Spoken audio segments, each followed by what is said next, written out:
Imagine arriving at a sprawling, quiet green space on a crisp January afternoon, only to find a frantic scene unfolding on a secluded footpath. Sirens pierce the tranquility of Tritford Mill Park. Paramedics are sprinting toward a young boy in a school uniform, fighting desperately to stabilize him. Standing just a few feet away, watching the chaotic medical intervention with eerie composure, is a 14-year-old boy straddling a bicycle. To the responding officers of the West Midlands Police, this teenager appears to be nothing more than a concerned bystander, a young cooperative local who had the sheer misfortune of stumbling upon a heart-wrenching tragedy. They had absolutely no idea they were speaking directly to the architect of the unfathomable crime. On January 21, 2025, an ordinary afternoon permanently shattered the peace of the surrounding community. 12-year-old Leo Ross had been walking his usual familiar route home from school.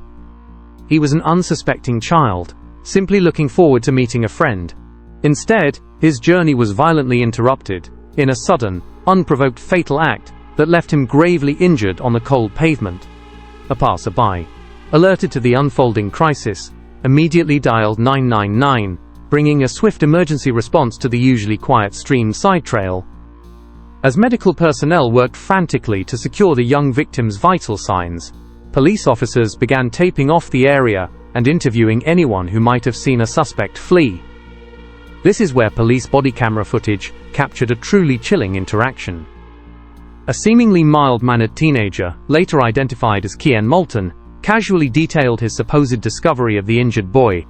With a steady voice and a remarkable lack of nervous energy, the bicyclist told officers he was simply cutting through the park to visit a nearby mechanic shop. He claimed he saw Leo lying on the path, and immediately flagged down a walking woman to call the authorities. The digital recording shows Kian effortlessly playing the role of a helpful witness to perfection. When pressed by an officer for details about the timeline, he answered evasively but calmly. He stated he couldn't remember the exact time, but quickly insisted he hadn't touched the victim, supposedly out of fear of compromising the evidence at the scene. He stood there, watching the desperate fight to save Leo's life, never once betraying a flicker of guilt, panic, or remorse. To the seasoned investigators trying to make sense of the baffling mystery, there was no immediate reason to suspect this polite youth. After providing his name and his highly convincing, fabricated version of events, the teenager calmly pedaled away toward his home. He left behind a deeply complex crime scene, leaving law enforcement entirely unaware that the perpetrator had just slipped right through their fingers. Before the heart-wrenching loss that would forever alter the community, a chilling prelude had been quietly unfolding in the very same green spaces of South Birmingham. The tragedy on the afternoon of January 21st was not an isolated, spontaneous burst of aggression, but rather the devastating climax of a highly concerning 72-hour escalation. The authorities were already familiar with Kian Moulton. In fact, his name was firmly lodged in their systems. Residing in a secure children's facility due to profound behavioral instability, the teenager was known for a deeply troubled mindset. Diagnosed with complex psychological challenges, including conduct disorder and ADHD, he had a documented history of severe outbursts. Even his own family had previously alerted social services to his alarming fascination with aggression. Despite these blaring red flags, he managed to roam the local footpaths unsupervised, setting a baffling mystery into motion. The escalating threat began precisely 2 days prior. Around midday on January 19th, an 82-year-old pensioner became the first unwitting target of this dark pattern. Strolling peacefully along the river Cole, she was suddenly and forcefully pushed from behind into the freezing waters of a nearby ditch. In a terrifying display of psychological dominance, the attacker stood over her, delivering intense verbal threats before striking her repeatedly with her own walking pole. Then, demonstrating the exact same calculated manipulation he would later use with law enforcement, the youth flagged down a passing Good Samaritan. He directed the rescuer to the injured woman before silently slipping away. The victim sustained severe trauma, including multiple fractures that required immediate surgical intervention.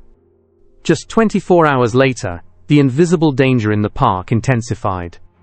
On January 20th, a 72-year-old woman walking alone was struck from behind with immense force, knocking her entirely unconscious on the pavement.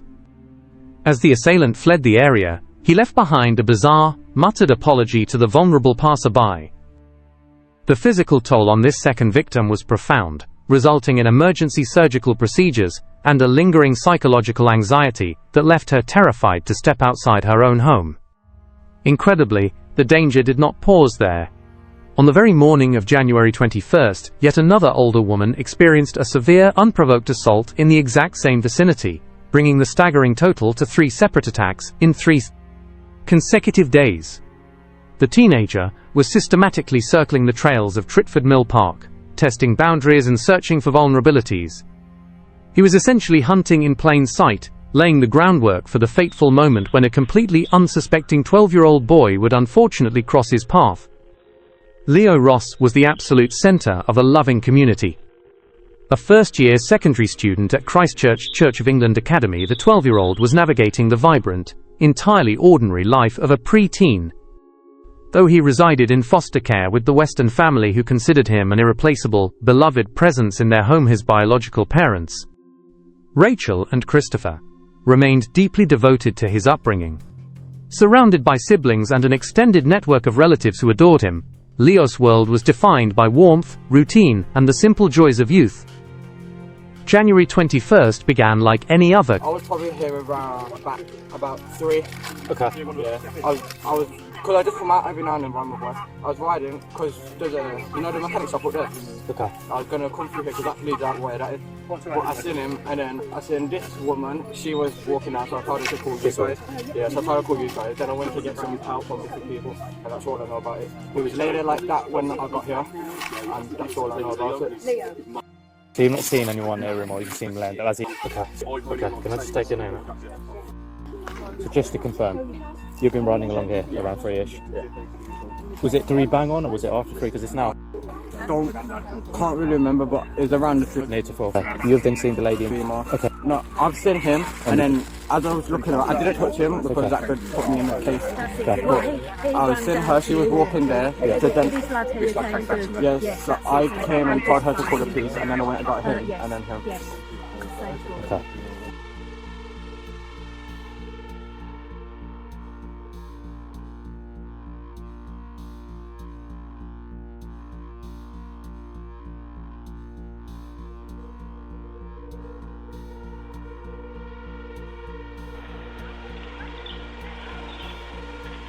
Crisp weekday. He attended his classes, completely unaware of the shadow lengthening over his familiar neighborhood. As the final school bell signaled the end of the afternoon, Leo stepped off campus in his neat uniform, embarking on his typical route home. His path wound through the scenic Shire Country Park, a lush green corridor alongside the River Cole, frequently used as a reliable shortcut by local students. He was reportedly on his way to meet a friend, making his way down a trail he knew by heart. In the daylight, this riverside walkway was generally considered a safe, welcoming environment for families and children. But beneath the serene canopy of winter trees, a deeply unsettling presence was already actively surveilling the area. Investigative digital tracking later revealed the chilling timeline of the bicyclist. Cian Moulton had been captured on surveillance cameras, methodically circling the winding pathways near the Tritford Mill Pond, his movements restless and calculating. He was, in investigative terms, lying in wait for an isolated, vulnerable individual to cross his line of sight. As the 12-year-old boy walked alone down the quiet, tree-lined stretch of the park, completely absorbed in the innocent thoughts of his afternoon plans, their paths tragically intersected. Recognizing a defenseless passerby separated from the main crowds, the teenager zeroed in on his unsuspecting target, shifting from a wandering cyclist to a highly focused aggressor. The resulting encounter was devastatingly brief, utterly silent to the outside world, and entirely unprovoked. In a sudden, severe culmination of his dangerous 3-day spree, Moulton confronted the younger boy on the footpath, producing a concealed kitchen implement he had brought into the public space. In one swift, fatal act, the attacker compromised the child's vital organs. The 12-year-old collapsed onto the cold pavement, gravely wounded and isolated from immediate rescue.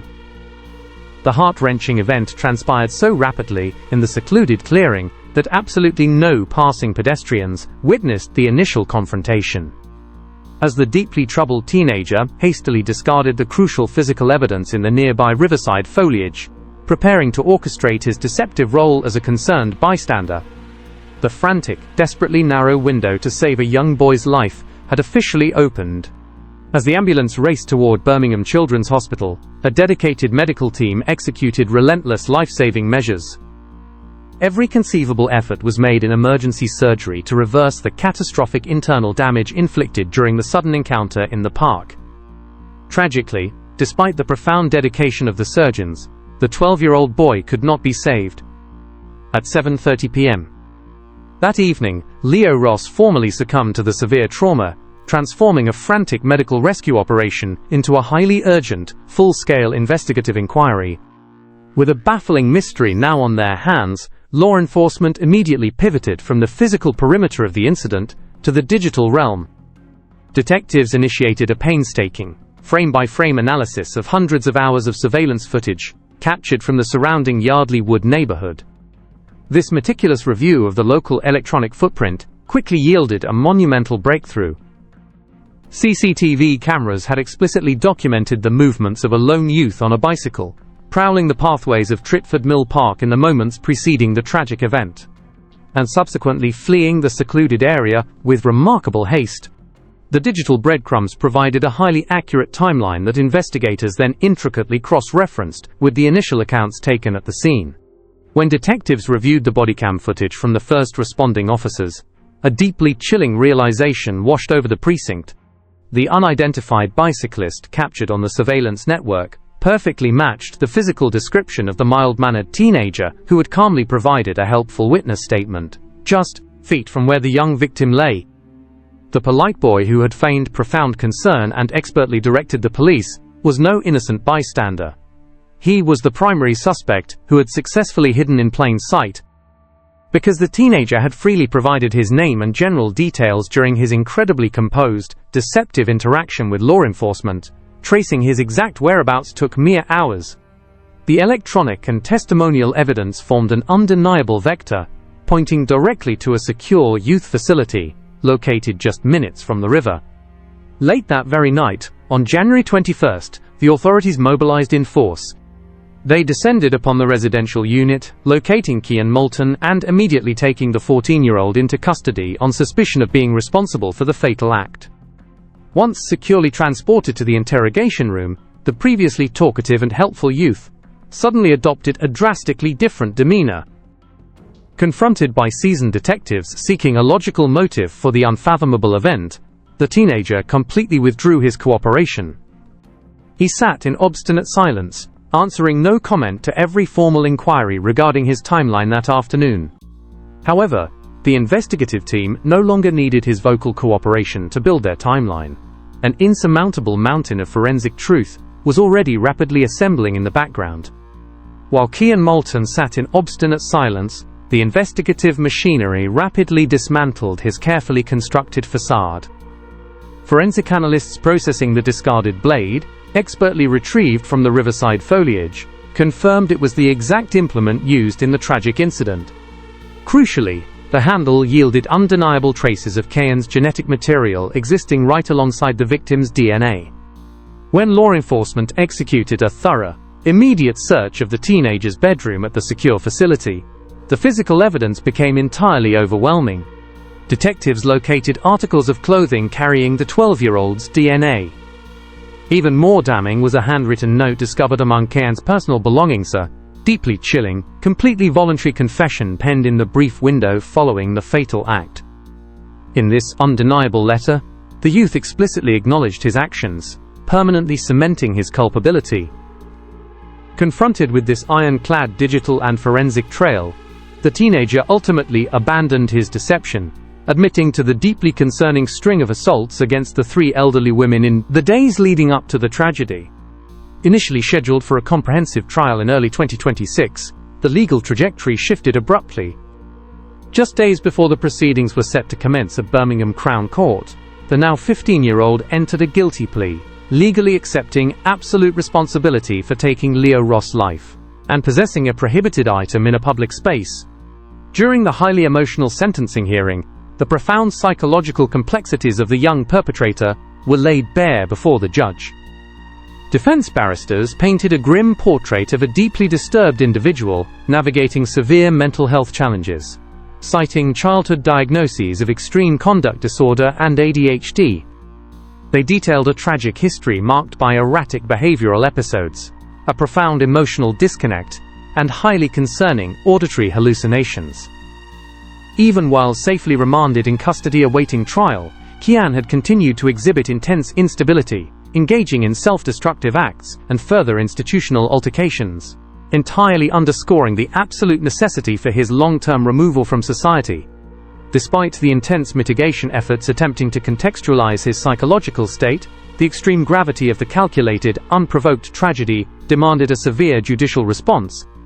The presiding judge handed down a life sentence, establishing a mandatory minimum custodial term of 13 years before any possibility of a parole board evaluation. This ruling dictated the perpetrator would remain securely behind bars until at least the year 2039. For Leo's grieving loved ones, however, this legal conclusion felt deeply painfully inadequate. Rachel, the victim's mother, publicly decried the 13-year minimum as a devastatingly lenient outcome for the permanent loss of her child's future. As the formal legal chapters closed, the Yardley Wood community was left to navigate a profound, lingering grief. The once peaceful park pathway was transformed into a solemn, beautiful vigil site, illuminated by candles, honoring a vibrant young life, cut unfathomably short. Parents held their families a little closer, forever changed by the baffling realization that such an intense, hidden danger had walked so quietly through their everyday world.